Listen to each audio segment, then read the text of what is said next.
Hello and welcome to another episode of the Chicago Business Review. I am your host, Young Lee, and I am so excited to bring on our guest this week.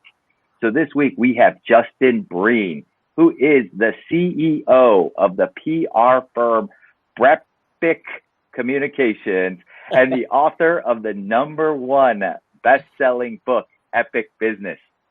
Justin is amazing because he is hardwired to seek out and create viral, thought-provoking stories that the media craves.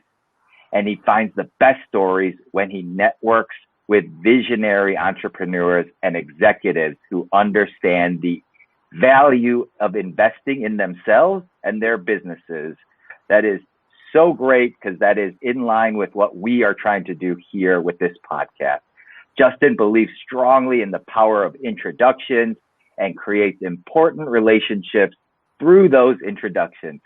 He is an extremely active member of the Entrepreneurs Organization, Strategic Coach, Secret Knock, and Provisors. And he has an incredible global network of visionaries and exceptional businesses.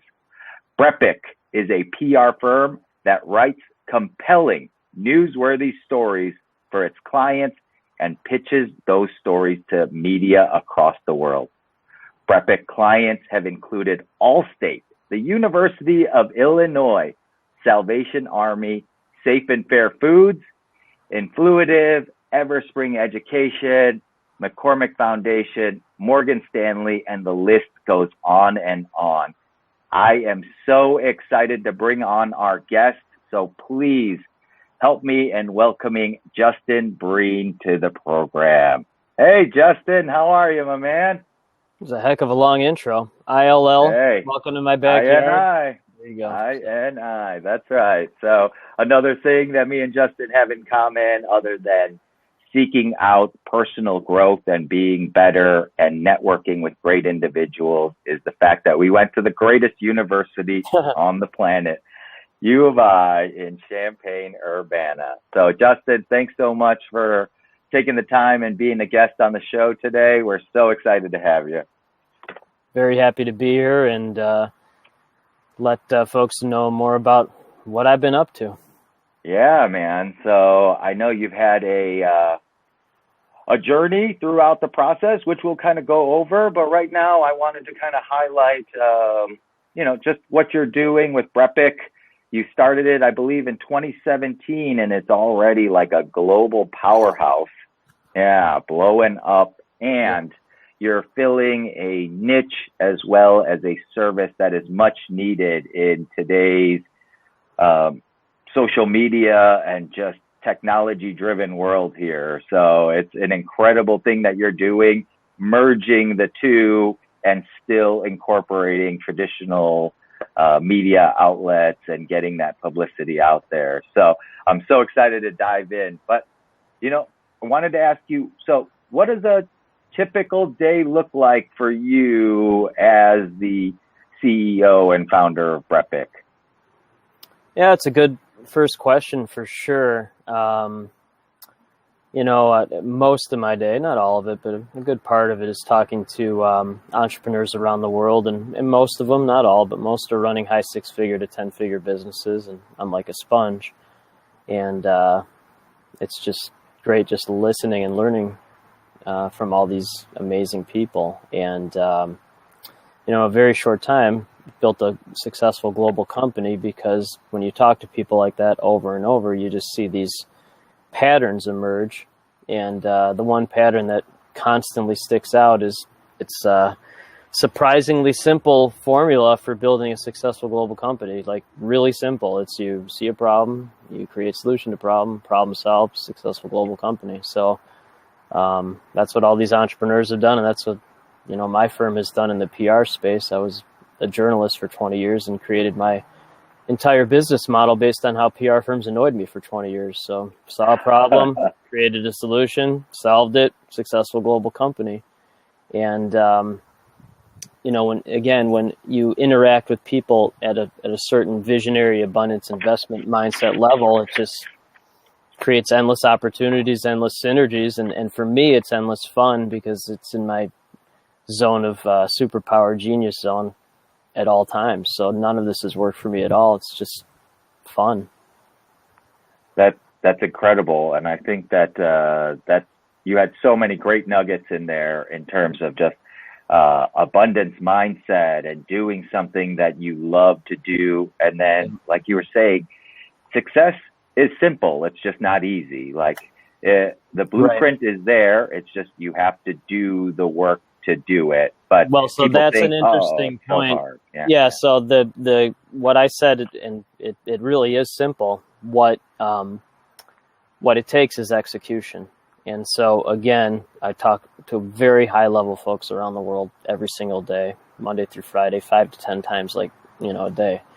And so most entrepreneurs, not all, but most of them have very high quick start where they're like, boom, boom, boom, boom, boom, boom, boom. They have all these ideas, but they have absolutely no or very little follow through, meaning they can't follow through on what they say. That's why they hire a bunch of people to follow through on their visionary wackadoodness.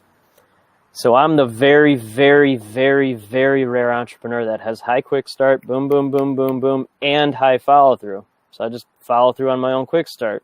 Say it, do it. Say it, do it. Say it, do it. Hit the gas, pump the brakes. Hit the gas, pump the brakes. And so I'm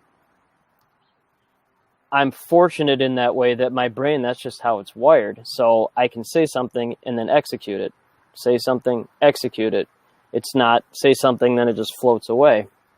And so that's been a huge reason why my company's been successful so quickly in the grand scheme of things. It's a little over 3 years old, and it's always been, it's literally been profitable since day one. But it's mostly because I do what I like to do and what I'm good at, and I have a high quick start and high follow through. So I just say it and do it.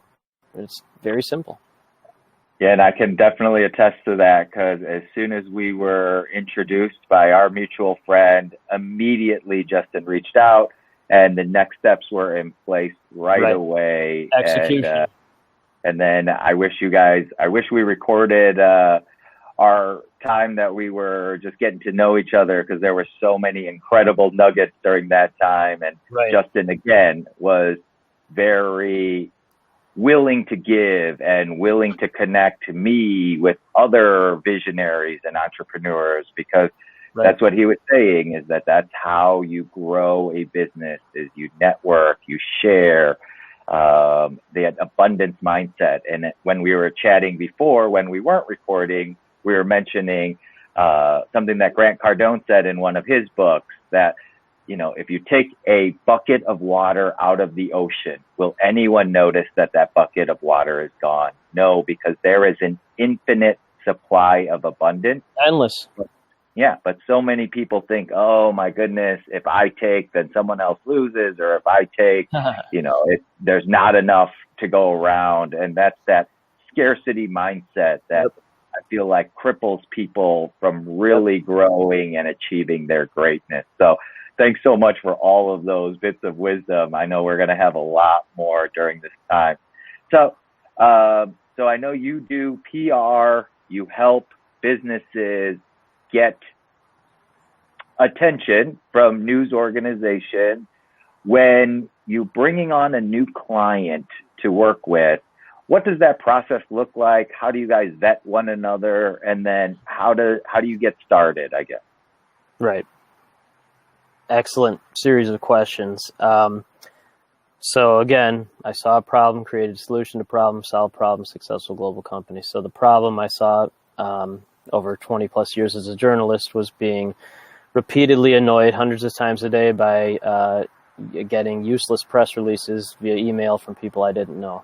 So these press releases, useless, meaning they provided no use to the journalist. They only served the client or the company. So my firm's solution to that problem is my firm creates newsworthy stories similar to what I did as a journalist. It becomes a link on the client's website under news or blogs, so it would look like a story you see in the Daily Herald or Sun-Times or Tribune or New York Times or wherever.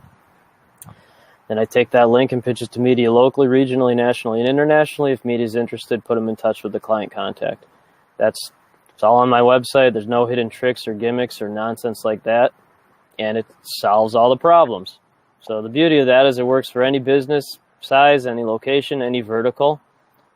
Me personally, what my business does, we only work with visionaries or exceptional businesses, and those people must have a visionary abundance investment mindset. So the process is exactly the same, and it works. It works for anything as long as they have that mindset. If they don't have that mindset during an introductory call, it goes horribly wrong very quickly. Because there's nothing to talk about. I don't even bring up what I do unless someone asks, because that essentially has nothing to do with it. It's the byproduct of having a matching mindset of abundance investment visionary. And then people like that are just attracted to what I say and what I do. It's like a magnet for attracting the top people in the world. And then everyone else with cost scarcity mindset, they're repelled by it because they're, like you said, they're crippled by whatever that is to prevent them from being one of those other people. So a lot of entrepreneurs get themselves into trouble because they try to be everything for everyone. And my company is the exact opposite. It's one superpower, genius, high-level, global thing for one type of person. So I know my tribe. I know what I'm good at and what I like to do, and I just eliminate all other noise and nonsense. And it's just fun. Yeah, no, and you and me have similar thought process. I'm also part of coaching organizations. I seek out mentors. Of course. And and it's so important. And Carol Dweck in her book, Mindset, always talks about a growth mindset and how important that is for success moving forward. The number one thing. Yeah, and if they don't have that, it's very hard to persuade somebody or teach somebody if they don't have it. Right. So that's just, people are like, don't you want to help everyone? I go, absolutely not. I mean, some people don't want to be helped, which is fine. I mean, but again, I'm not everything for everyone. My company's one very high level thing for one type of person. And there's no persuasion on anything. The people that we do get along, they gladly invest because they're visionary investment abundance mindset people. And then those folks, for the most part, they know what they're good at and what they like to do. And they've built successful companies by investing. And then when they're not good at something or they don't like to do it, they just hire somebody to do it, or they invest heavily in experts like me and my firm to do it. So again, it's very simple, but like it just weeds out nonsensical thinking for me and only attracts people that do get it. And so again, those people usually, but not always, are very happy in their lives. They spend a lot of time with their families, and their companies are very profitable. Not revenue. I didn't say revenue. I said profitable. There's a big difference between revenue and profit. So no, that's for sure. Yeah, no, I went to a conference and they said revenue feeds the ego, profit feeds the family. So, that's right. The revenue is a term that's literally, it's just driven by ego. And exactly. So I know a lot of companies, 5-10 million revenue, and I go, so what's your profit? And then this tumbleweed slowly rolls across the screen, even though there's no screen, or no tumbleweed. But I'm gonna have to get one of those there. The tumbleweed? Yeah, do it. Yeah, I'll get that for an effect for future episodes. But thank you. Yeah, good idea. Yeah, but again, so people are gonna have to listen to this at least twice because Justin's just dropping so many universal truths here, and I think when you try to serve everyone, you serve no one. So you have to know who you want to serve. And when you do that, some people aren't going to want to work with you, but you figure out you figure out who your tribe is, and the people that want to work with you that are like-minded. That's when you can really grow and create something incredible. But when you're trying to please everyone, you end up pleasing nobody. So that was another amazing point by you, Justin. And you have so many incredible nuggets in your best-selling book here, Epic Business, 30 Secrets to Build Your Business Exponentially and Give You the Freedom to Live the Life You Want. Justin had kind of touched upon this, but please, if you guys don't have a copy, go on Amazon, order yourself a copy. It's a very easy read, Yeah, there it is. It's a very easy read, but it is filled with incredible value. There is not a page in here that is wasted. So you're definitely going to want to check this out. But Yeah, the book is exactly how I talk. There's no, it's just direct, boom, boom, boom, boom. There's no, and this is how I talk off camera too. Like there's no, this is just how I am. So. No, and exactly. And that's why people that you work with are attracted to you. There is no fluff. There is no definitely not gimmick. Yeah. This is me. If you like it, great. Let's work together and achieve greatness together. And if you don't, you know what? That's fine. There are people out there. I feel like the biggest problem people have is, they're too worried about what other people think of them, or they want to please everyone. Right. And that's just a recipe for failure. Now, you have 30 secrets in this book.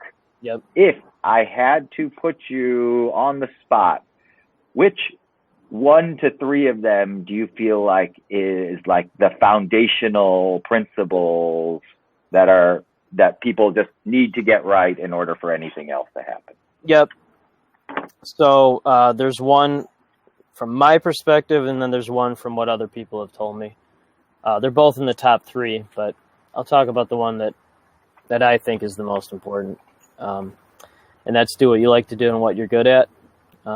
We've talked about it already a little, but my company is so focused on doing one incredibly niche thing at a super high level that it serves the right type of person who understands that. And because I'm so focused on that, it eliminates noise and nonsense. And more importantly, none of it's work for me. I like to do it and I'm good at it. So I think a lot of folks in society as a whole are miserable with what's going on because they're, for 2 reasons. One, they never find out what they actually like to do and what they're good at. And then if they actually do find it out, they don't ever do anything about it. So if you were working in a job or doing something 8 to 10 hours a day that you didn't like to do and or were not good at it, then you would be miserable likely. I mean, that's a significant part of your day to do something that you don't like to do and or are not good at. So that's the number one thing from my perspective. From what folks that have read it, the number one thing they said that they've gotten out of it is the chapter that says only work with people who look at things as investments, not costs. And there is a very, very, very, very big difference when someone asks you, what do you cost or what do you charge, or what does an investment with your firm look like? If someone asks me, what do you cost or charge within the first 5 or 10 minutes, they are immediately disqualified from being in my network. I don't tell them that, but it's just organically happens because those folks are strictly looking at things in a transactional way. And my entire company is based on providing real value and creating real relationships with people. The byproduct is transactional. So when folks ask, what does an investment with you look like? Those are the people that have, for me, not for everyone, but for me, those are the people that have the right mindset, and they look at things as an investment and don't mind investing more money because they want results. And so here's the other byproduct of that is people with the cost scarcity mindset, they hang out with other people with cost scarcity mindset because mindsets attract mindset. So if a cost scarcity mindset refers you to someone, it's almost certainly going to be to another person with cost scarcity mindset.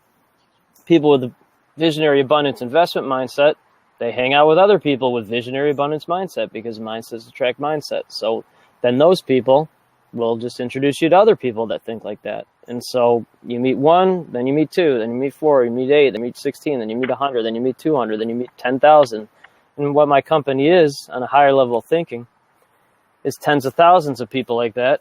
And we're just constantly introducing each other for mutual gain. And the byproduct is I'm constantly getting intros to companies around the world that want to hire my firm. So there's no gimmicks. There's no sales funnel nonsense. There's just create value for people. They create value for me. That's it.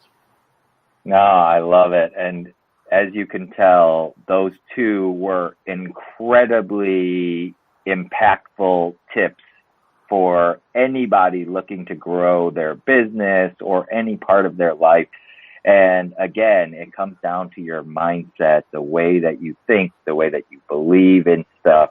And I love both of those points because you said, do what you love to do and what you're best at. And then it doesn't feel like work. And there's a reason why you have these skills embedded in you. And so you got to figure out what your genius is and focus on honing that skill versus trying to do a million different things. When I first got into real estate, I tried to please everybody, and I tried to work anywhere that anyone wanted me to go. And you realize quickly that you become a slave then to what other people want, and you're not in control of your own destiny. And then you start becoming resentful. You don't want to do the job. It's not good. Once I switched my mindset and I'm like, you know what? This is me. I know what I bring. I know what I'm an expert at. I'm going to present that out there. And the people that want to work with me, great. The people that don't want to work with me, there will be other people that come along. Yeah, there's plenty of people. But again, you got to get over that scarcity mindset of like, oh no, if I lose this business, then what's going to happen? It doesn't work that way, but you got to get that through your head. And then the other thing you were talking about with the view people as partnerships and investments, not costs, like that was such a revelation for me when I first started coaching. I remember I went to a seminar and the gentleman, Tom Ferry, he came up to me and he was like, hey, you should come to our conference in California and join our coaching program. It costs this a month. And I was like, I don't pay anything. I don't pay anything that amount. And so I didn't jump on it. It took me a year to figure out, you know what, that's an investment. That's not a cost. Once I pivoted and joined, immediately my life changed because now I'm with other like-minded individuals that are investing in themselves. You're in the right room. They want to invest in you. They want to help you and they want to help themselves. They're trying to grow, and the best way to grow is to provide service to others. And that's what you were saying is like, that's what my company is. It's tens of thousands of people like that. It's not and that's, and you immediately, when we first started talking, you were like, oh, you should talk to this person. You should talk to this person. And then again, what you were saying, like thought, action. And then immediately as we're talking, I'm getting an email in my inbox with Justin introducing me to other people. But it is all like just networking, being around other individuals. And guys and girls, I'm telling you, that was only 2 points of the 30 points in this incredible book. So again, if you have not gotten it, Epic Business by Justin Breen, please look out for it. Hold it up again. There you go. Look at that. Look at that teamwork we got going on right there. I love it. But you know what? I mean, again, there were so many great nuggets. I also loved your first chapter, prioritizing family time over work time. I have 4 children. I know you have 2 sons. And our families mean so much to us. And you know what? I'm going to kind of embarrass you maybe, Justin, but Justin was even recognized by media outlets because him and his wife decided to go on 52 dates in 52 weeks. And that just kind of goes to show just how important family is, not only to your own personal life, but to your success as a whole. So I would love if you could share a little bit about how that came about, Justin, and why you guys decided to do it, and maybe some of the benefits you saw from committing to doing something like that with your spouse. Yeah, so my whole life is I don't do a ton of things, but if I do them, it's all in. And so that's writing the book, my company, spending time with my family. So start of 2018 or end of 2017, I came up with the idea. I'm like, my wife's a pediatrician. Our first date was the day before she started medical school. So went through that whole process with her. And so we never really got to quote unquote date. And, we have 2 sons. And so 2018, I'm like, let's go out once a week without the kids. And again, so if I do something, I just do it. And she didn't think we could do it. But again, if I do something, I do it. And so at the time, I don't know, I had 35,000, 40,000 followers on social media. And so I was just like, it's kind of fun. Just post some photos of us each week. And so it just kept building momentum. There was no attempt at all to get publicity out of it. I just thought it was cool and it would inspire people. And so Mary Schmeech, who won a Pulitzer Prize with the Chicago Tribune in May of that year, she said, hey, if you get to the end of this, I'll do a column on this and, the second to last week of this. I'm like, okay. I mean, I was going to finish it anyway, but that was more inspiration. So we finished it. And so Mary went to dinner with us one night, and then she did a column. And then what happens with my clients a lot of times is that media outlets do a story and then other ones see it and they want to do their own version. So that Mary Schmeech column led to the Today Show doing a story on it, the national show on NBC and other TV outlets, and we were on live TV, all sorts of stuff. But the main thing was just to spend time with my wife, because we've never really, even before kids, we really didn't get that opportunity. I was working as a sports editor. She was in rotations or medical school or residency. And those are 2 passing ships in the night. So yeah, great experience, and certainly made our relationship stronger. And would certainly do it again. It inspired a lot of people to.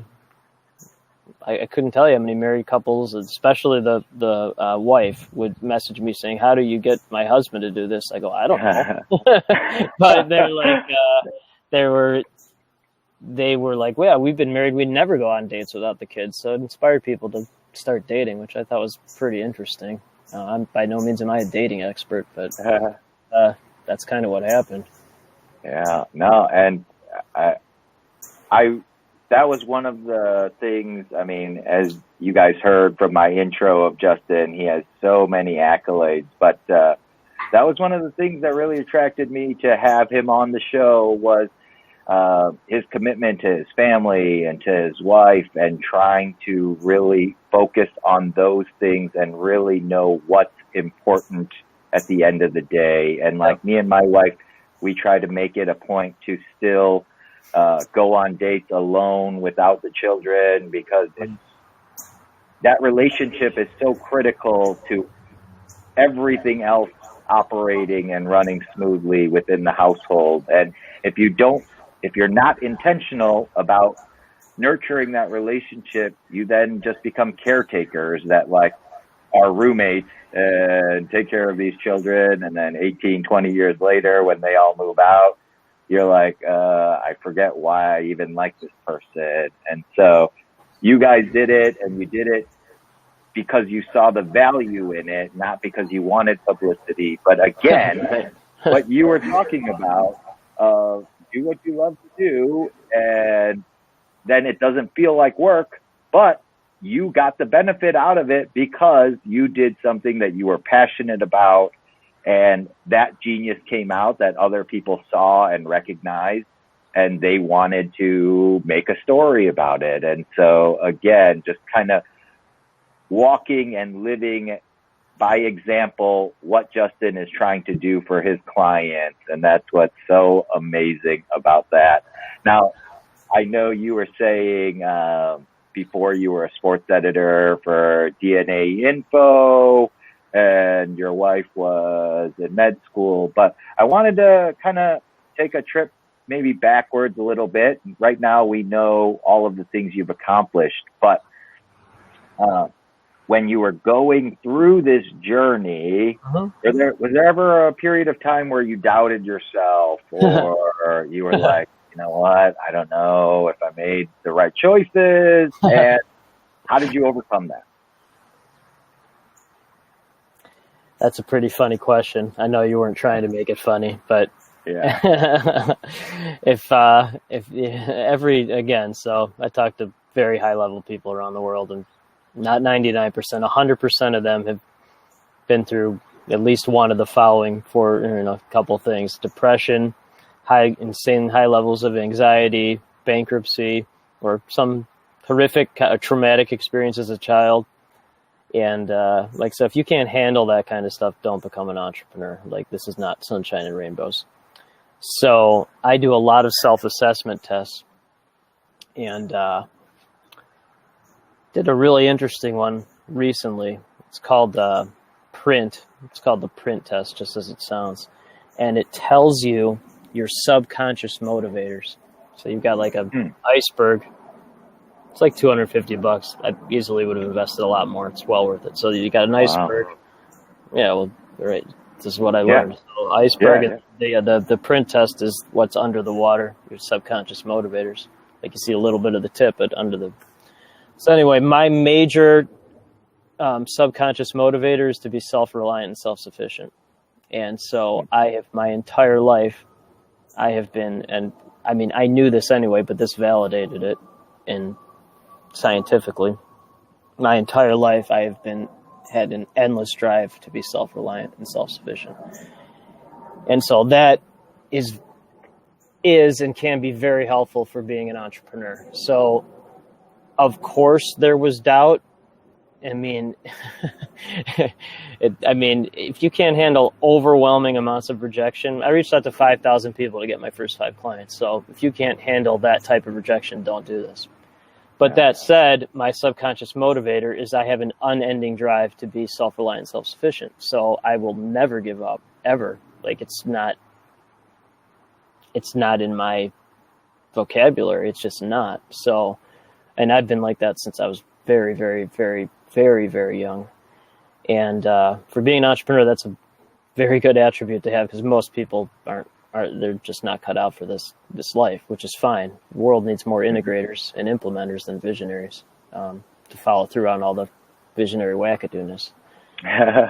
So, yeah, no, I guess I asked that question, and it is kind of funny when you ask it to entrepreneurs, because it's such a almost ridiculous question, because of course you're going to have gone through some doubts, some trials along the journey. People don't only see the end result, but they don't understand the amount of like stress and anxiety and the roller coaster that it is to be an entrepreneur. And so part of it, I ask just so that people see, like, look, if you're in it right now, you're not alone. Like, it is not that everyone else that's successful just had a easy path to where they got to. No, they went through, they went through so much pain and heartache and doubt to get to that point.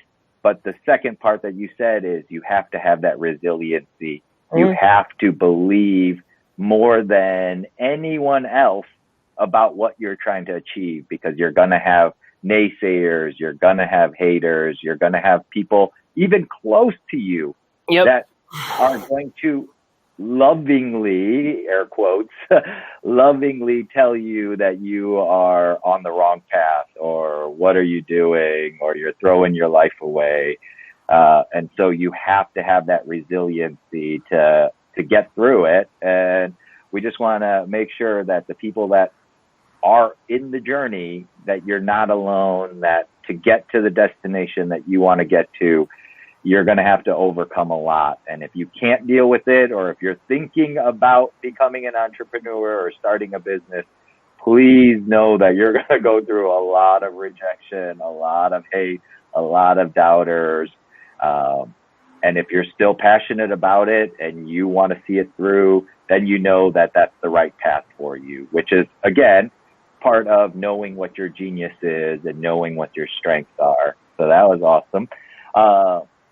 Now, you were saying also that you were a sports editor before, and I'm a huge sports fan. and I love everything Chicago sports, collegiate sports, any sport, you name it. What was, just to make a pivot, what was like your favorite sports to cover when you were in that period? I mean, it's an interesting question now because I barely watch TV now. I barely watch sports. You see enough of that, you stop. And I'm so passionate about connecting people on a global level and running my company and spending time with my family that, especially now since COVID, sports are so silly. Like what are we doing here trying to play sports in COVID? But I get it.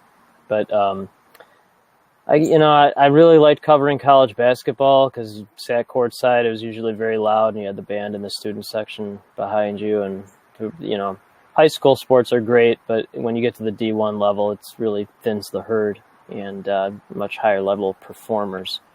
And so really, really enjoyed that. But it's the interesting parallel there, and I am glad you asked that question in this regard because super high level, like Olympic level or pro level or Division I level athletes, very similar mindset to becoming successful there as it is to become a successful entrepreneur. There's almost you just, like, people see the results in a game, but they don't see the work that went into it. They don't necessarily see the practice or the 2 or 3 a.m., working on your dribbling or on your slap shot or whatever. And I was talking to this billionaire venture capitalist guy the other day. And by no means am I a billionaire venture capitalist, but he and I have literally the exact same mindset.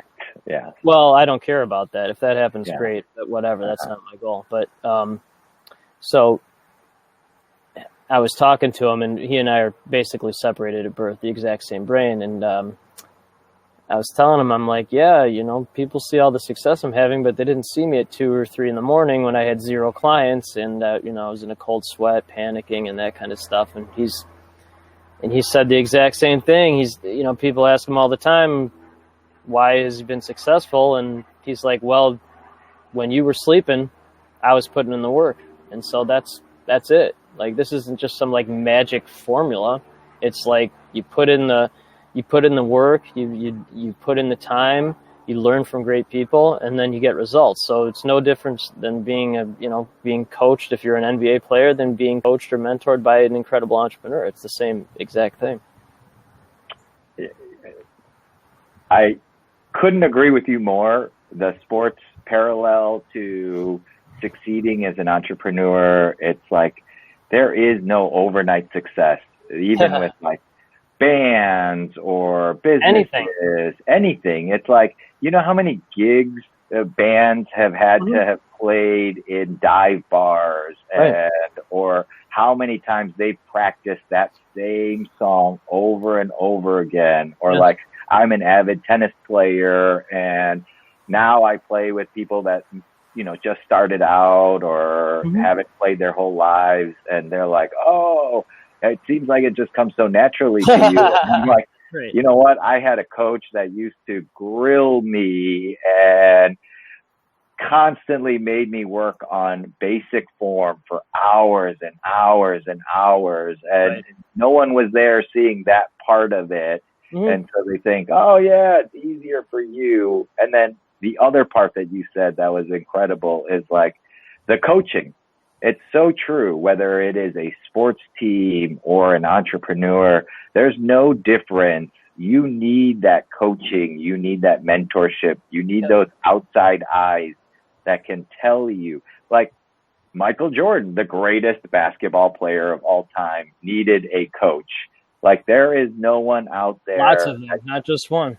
Yeah, that doesn't need a coach or a mentor to provide that guidance.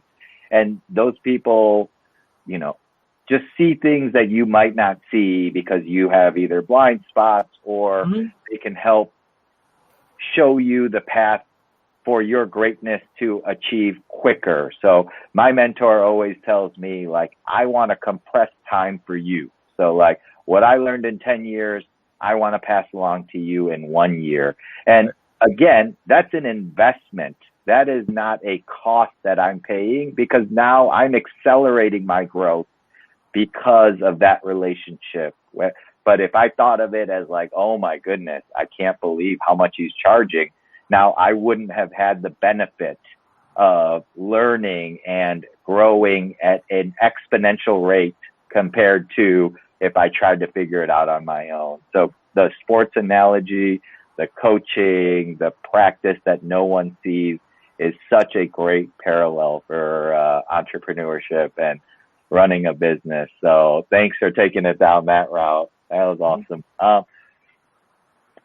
I know that you guys do PR and you help your clients get more brand recognition and just more notoriety. Would you say that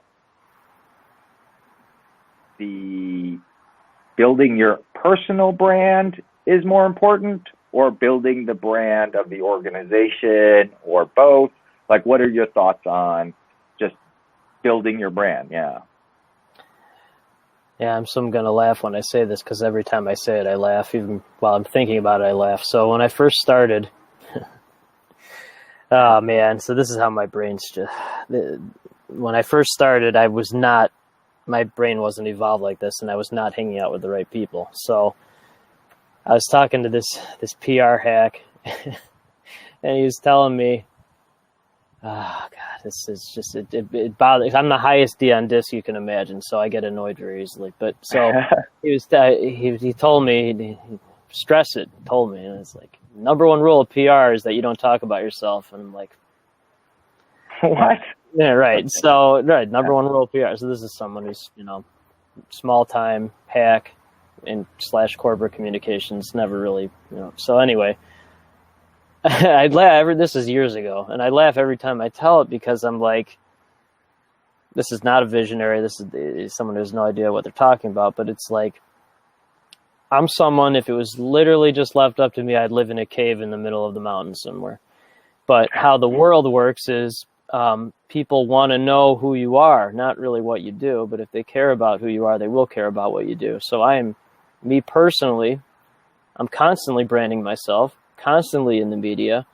Byproduct is it's incredibly beneficial for me, but also for my clients, because I do a good job in media ops or speaking gigs or whatever. And then the hosts or the person running the event, they're like, wait, you work with people like that? We want to talk to those people. I go, well, yeah, that's the only type of people I work with. So then my clients do the speaking ops, or they get on shows or whatever. And so I guess I'm what you call an ambivert. So there's extroverts, love talking all the time. And then there's introverts, live in a cave. And I'm an ambivert, meaning like, if you get me talking about this, I'll talk nonstop. But if you get me talking about what's on TV or whatever, the answer for me is dust. I mean, that's what I'm watching on TV is dust. So I don't really care. So, but with this kind of stuff, I'm so passionate and I love talking about it so much, I'll talk nonstop. And I'm the biggest extrovert ever when it comes to talking about entrepreneurship and connecting people on a global level. But part of that is branding yourself. And so not having your own brand, and especially me, I run a PR firm where I'm helping people brand their companies. So why wouldn't I brand my own? That would wouldn't make any sense. So I'm telling you that story because it's like, when I first started, that was the type of circle I was in, where it was just lower level thinking, not visionary, not, really being proactive and doing cool things. And now I'm with all the people in the world that are doing those kind of things, and I've just kind of risen with the tide. No, that's so great. Yeah, my mentor again says the same thing. Is, you know what? If people don't know who you are, they're not going to care about what you do. And that's right. Pretty much exactly what you said as well. Is like, but if they know who you are and they like who you are, now they're going to want to work with you because, again, what you said before, you attract your tribe. Right. So you're not for everyone, but it's almost better to know the people that are not a part of your tribe. Much better. You're like, great, hey, good for you. You guys move on. And simplifies everything. That's exactly. Yeah. Whereas if you're trying to appease everyone, you know what? It just makes it way more confusing and you're going to become successful much later in life. But if you're not out there, especially in today's society, trying to build up your brand and your personal awareness to the public, like no one else is going to do it for you. And Gary Vee is such a great example of this. He has built up his brand, and from building up his brand, he has now been able to venture off into selling sneakers or selling wine or making his own management company as well. But it's like, because he built up his brand, you can now diversify, but without people knowing who you are, knowing, liking, and trusting you, it doesn't matter how great you are at, being an attorney or being a doctor or a CPA. Like, you could be the greatest at whatever your profession is, but if no one knows you, it doesn't matter. So yeah, that's awesome. And, I really have appreciated our time together. This has been like so helpful. I can't believe almost 50 minutes has flown by like this. And I want to be respectful of your time, but were there anything else that, you would recommend to somebody that's trying to grow a business, become a bigger entrepreneur? Like, you are networking with all these people all the time. What would you say is like something that they should focus on right now that can exponentially help them grow? Yeah, thanks for asking that. I literally wrote my book because people are like, how the hell did you do this? You were making not that much money. Thank you. This book right here, Epic Business. Yeah. And I'm like, well, how did you build a global company in such a short amount of time? Well, I'm like, well, this is how I did it. And so a lot of people write books and it's BS. Like, again, if I do something, it's all in. So Chris Voss, who wrote Never Split the Difference, one of the top business books in the last 20 years, he did the foreword. And again, this book has changed a lot of people's lives, because I think a lot of people want the life that I have, and they want the type of business that my business is. And so this is how I did it. And so, a key chapter in there to directly answer your question is, when you start a business, it takes 2 full years to really figure things out. And I say that because, for the most part, I wrote this book to help people who are starting their business or thinking about starting it. And so I help mentor or talk to a lot of folks that are in, right at the start, and they're panicked, scared, which I totally understand. And I'm like, well, it's not going to take 6 months or a year or 18 months. It's going to take 2 full years to really figure it out. And when I say that, it usually, you can see it, whether it's on a Zoom call or in person, and you just see them kind of calm down. And one of my mentors gave me one of those, gave me that tip very early on. I've had mentors since the start of my company. 82% of business owners do not have mentors when they start. 82% of business owners do not have mentors when they start. That's crazy. 4/5, which is the exact opposite. Should be 0%. I don't use the word should a lot, but every business owner really needs to have a mentor from the start. And it's a shockingly horrifying number that don't. So yeah, it's a 2-year process, if not longer. And you got to be patient. You got to give it time. And I'm someone who has no patience. Again, high D, but I've learned to develop it in some capacity because it just does take time. Yeah, no, so 2 nuggets that I took out of there. And again, for anybody listening that wants to become an entrepreneur, grow their business, grow their network, improve their brand, you guys are going to have to pick up this book and also listen to this podcast twice. But just shared right now, first, it's going to take time. It takes time to build anything that is worth building. You can't build something overnight. It's going to take time. So understand that and don't get frustrated when it doesn't work out right away. And the second thing that he said, and both of these points, again, are in his book, is you have to have a mentor or coach. He just shared 82% of businesses do not. And that is so It's insane. small thinking. Yeah, that is such backwards thinking. That is perhaps one of the most important investments that you should be making when you are starting a business. And if you don't think of it that way and you think of it as cost, you really need to shift that mentality, because without that coaching, without that mentorship, you're really like a rudderless boat. You have no idea which direction you should be going, and it's going to make it a lot harder for you. So make sure you find a mentor or coach. And when you do, come from the position of service, or don't go to them and be like, how can you help me? But always be like, okay, what can I do for you so that I might be able to work with you moving forward? Because I know when people approach me and ask me like, hey, can you help me? I'm like, you know what? I honestly, I am very busy with my priorities. And if you're just coming to me with your hand out, like I don't have time for that. And so just always be coming from a position of how can I serve that person?